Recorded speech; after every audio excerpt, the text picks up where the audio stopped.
Hey, it's Chris here today from Huckabones Equipment. As you'll see behind me, we have the brand new SVL97-3. Today's video, it's going to be an overview video, so we'll do what we always do, start at the front, work our way back, pointing out all the key features and what's new to this machine.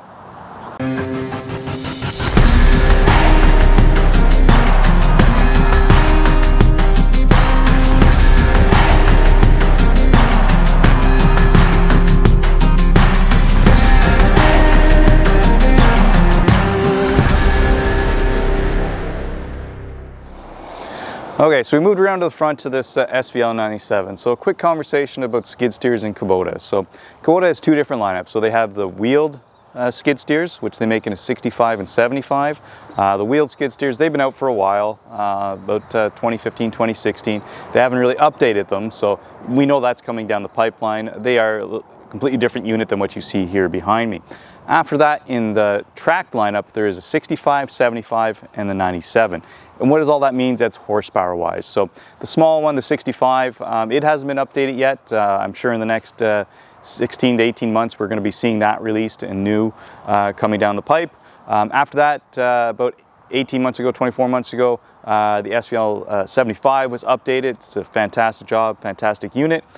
Well, they've brought all those benefits of the 75 forward here today, implemented them on the SVL97-3. So completely new units, redesigned, and everything to kind of fit what the new lineup is. So you're going to see a lot of familiarities today with that 75 that they brought forward. So let's jump to it now and talk about this specific unit and all the updates we've seen. So out front here on the SVL97, you'll see an 80-inch bucket. Up here in Canada, we have two choices, either a Bracco bucket or a Land Pride bucket. There is a ton of choices in between there, whether it be Land Pride or Bradco. They're all in around that 80 inches. Some have long floor, short floor, high back, all readily available for the consumer, depending on what your usage is kind of idea. You can pretty much put anything you're looking on the front. Most common ones we're going to sell here is a set of pallet forks. We prefer using the Kubota pallet forks on there, designed with the machine and extremely strong, because this thing has humongous lift capacities.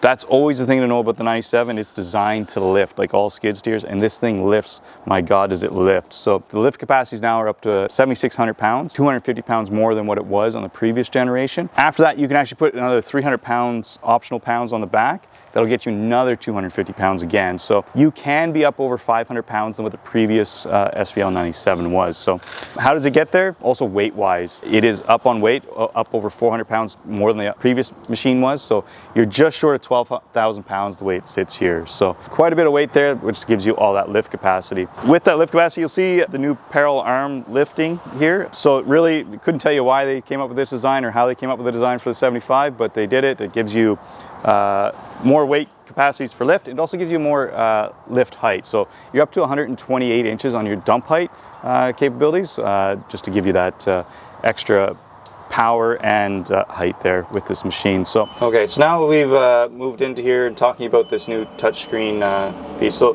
one thing to touch on is in some of the new updated construction pieces of equipment, you'll see just a jog dial and not a touchscreen.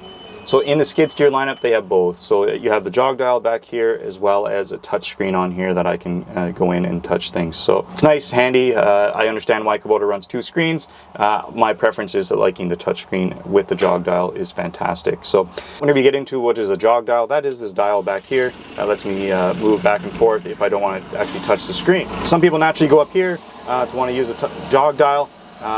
It's not anything. That's your hand throttle with the engine stop start. So just be mindful of that it is back here. But as we get into this, you are going to see a ton of information here come at you really quickly. So right off the bat, the music one, it's going to get you into the radio. Pretty slick and simple. There's ways. It is also Bluetooth compatible, which everybody wants. So after that, we go back to the home screen. Right here, you'll see all your vitals there. Very important. You can see we're low on fuel. Whenever we jump into that, though, is right off the bat, I can go into the rear view camera that is integrated into this, which is fantastic. With a machine this size, you definitely want a rear view camera, and you can actually see stuff. It isn't top of the line, but it will see, you will be able to see what's behind you, and it is great that way. You'll see it a little bit fuzzy, but still it does what it's supposed to do, and that's what you want. Now we jump into some of the other particulars here. As mentioned before, there's your audio, you got some of the settings and stuff. One that is very important and is new with the Dash 3s here is your auxiliaries here. You will definitely want to know that, you know, how to set them and everything. as you go through that is you see a manual setup and then remove attachment settings. We won't jump into it too much, but whenever you purchase one, or whether you're seeing it at your local dealer, make sure you have the product specialist go through this, explain this. It is very vital for you to know, especially if you're going to be running mulch heads and stuff on the front, how it all operates as you go through that way. Kind of the other ones, you'll see your vitals, your maintenance, duty log, all very similar as to what you've seen on other machines. Very straightforward. There's ways you can hammer right into this. There's all sorts of different settings and stuff that really make it your own unit, and that you'll really want to jump into and really see how it all operates and utilize it to its full extent. So let's jump around to the back and talk about the new designs back there.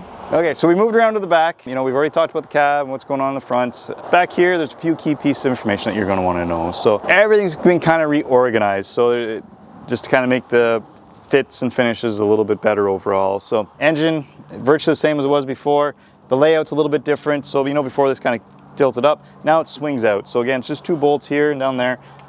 Swing it out, pin it, and that gives you full access to what's going on back here. So pretty easy, standard layout to do your daily checks and everything. Again, you're gonna have that equipment with you. Nice, simple, slick, and easy. The hydraulic pump. So it is virtually a new system in there. You're going to be up to 41 gallons per minute on that. So what also that gets you is you're up over 20% faster on your cycle times. I always say don't focus on that. Yes, it's nice that you're 20% faster. Unless you have a stopwatch, it really doesn't matter a whole lot at the end of the day. So just it's great that they're up 20%. Just be mindful of that it really won't interfere too much with your day. What's really going to greatly increase is your multi-function priority system in your hydraulics is greatly increased. What that all boils down to is whenever you're trying to do 2 functions at once, before it would rob from Peter to pay Paul kind of idea. You really noticed it in mulch heads and stuff. So mulch head would be fired up, doing a perfect job. Then you went to move, and well, the mulch head would be robbed, that hydraulic flow kind of idea. So you'll all see, like, whenever you're trying to lift and load a dump trailer or something, or dump truck, again, it's not robbing from Peter to pay Paul. Now it's going to greatly increase that and make it nice and smoother and easier to operate, which is what you're always looking to do whenever you have this piece of machinery. Add all that package together with the easier maintenance, increased hydraulic flow, all those options. It's going to make it nice and easy for you to operate, and that's what you're looking for, is better value, better bang for your buck whenever something is redesigned, and that's what Kubota has delivered on that end with your hydraulic system and engine. So okay, so to kind of bring it all in too, is one thing that is now incorporated into these machines is telematics. So nice simple system, you can bring it up on your phone, geofence, so you can't go outside of this area, you can have it so it doesn't automatically restart.